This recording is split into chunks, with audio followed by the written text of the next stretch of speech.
So hello friends, welcome back to my channel Sri moms tips. Sri moms టిప్స్లో ఈరోజు video వచ్చేసి చాలామంది ఏంటంటే ప్రెగ్నెన్సీ తర్వాత పీరియడ్స్ అనేవి స్టార్ట్ అవుతూ ఉంటాయి కదా.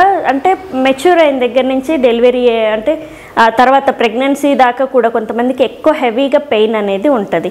సో ఈ టైంలో ట్యాబ్లెట్స్ అనేవి యూజ్ చేయకూడదు అని చాలామంది చెప్తూ ఉంటారు, భయపెట్టిస్తూ ఉంటారు. వీళ్ళు కూడా ఆ పెయిన్ అనేది భరిస్తూ ఉంటారు.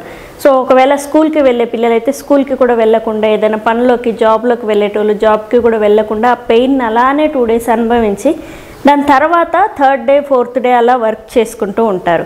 సో ట్యాబ్లెట్స్ వేసుకోవడం వల్ల సైడ్ ఎఫెక్ట్ వస్తుంది అనుకోవడం మన అపోహ మాత్రమే.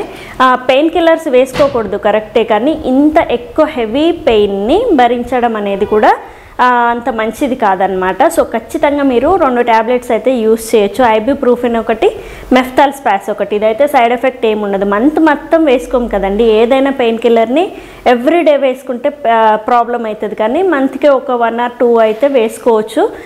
ఖచ్చితంగా మీరు 3 వరకు కూడా యూస్ చేయొచ్చు. పీరియడ్ టైంలో ఎక్కువ పెయిన్ ఉన్న వాళ్ళు first day, second day, 3rd day 3 days ఎక్కువ పెయిన్ ఉంటుంది. మ్యాక్సిమం చాలామందికి 2 daysలో తగ్గిపోతుంది. 2 daysకి పెయిన్ ఉన్న వాళ్ళు 2 days కంటిన్యూగా వేసుకోండి. 3rd day కూడా వస్తుందంటే 3rd day వేసుకోండి. ఐబుప్రూఫిన్ ఒకటి, మెఫ్తాల్ స్పాస్ ఒకటి. ఈ రెండింటికి మాత్రం ఎలాంటి ఎఫెక్ట్ అయితే ఉండదు.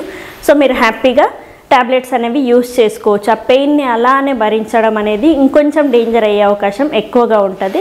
సో ఇంకా ఎక్కువగా హెవీగా పెయిన్ వస్తుంది, ఎంత అయినా తగ్గట్లేదు, మాకు ట్యాబ్లెట్ వేసుకున్నా కానీ పెయిన్ వస్తుందంటే మాత్రం మీరు ఖచ్చితంగా డాక్టర్ని కన్సల్ట్ అవ్వాలి. ఎందుకనంటే ఈ పెయిన్ అలా అసలు ఎందుకు వస్తుంది ఏంటి అనేది మీకు తెలుస్తుంది. ఎక్కువ హార్మోనల్ ఇన్బ్యాలెన్స్ వల్ల వస్తూ ఉంటుంది అన్నమాట ఈ పెయిన్ అనేది. సో దీన్ని అలా తట్టుకోకండి, కొంచెం డాక్టర్ని కన్సల్ట్ అవ్వండి. మెడిసిన్ యూస్ చేస్తే తగ్గిపోతే మాత్రం ఆ 2 రకాల మెడిసిన్ అనేది డాక్టర్స్ కూడా ఇవే రాస్తారు ఎక్కువ. నాకు హెవీగా పెయిన్ ఉండేదన్నమాట. సో ఫస్ట్ ప్రెగ్నెన్సీ కన్సీవ్ అయ్యి తర్వాత డెలివరీ అయిన తర్వాత నాకు తగ్గిపోయింది. సో మంత్లీ చాలా విపరీతమైన పెయిన్ వచ్చేది. నేను మెఫ్తాల్ స్పాస్ వేసుకునేదాన్ని.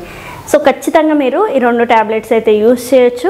డెలివరీ అయిన తర్వాత మీకు పెయిన్ తగ్గే అవకాశం, ఒక ఆపరేషన్ కానీ లేదా నార్మల్ డెలివరీ ఏదైనా అయినప్పుడు కొంచెం గ్యాప్ వస్తుంది కదా, ప్రెగ్నెన్సీ మొత్తంలో పీరియడ్ గ్యాప్ ఉంటుంది కదా. సో దాని తర్వాత కొంచెం తగ్గే అవకాశం అయితే ఉంటుంది.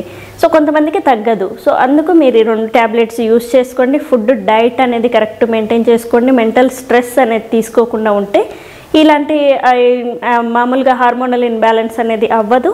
సో కరెక్ట్గా పీరియడ్స్ అనేవి వస్తూ ఉంటాయి. పెయిన్ కూడా కొంచెం తగ్గే అవకాశం ఎక్కువగా ఉంటుంది.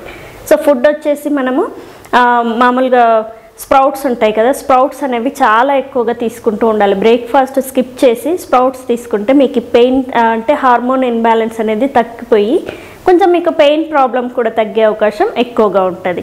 సో ఖచ్చితంగా ఈ వీడియో అయితే మీకు చాలా యూస్ఫుల్ అవుతుంది. సేవ్ చేసి పెట్టుకోండి. ఎవరికైనా ఇలా పెయిన్గా బాధపడుతుంటే మాత్రం ఖచ్చితంగా షేర్ చేయండి.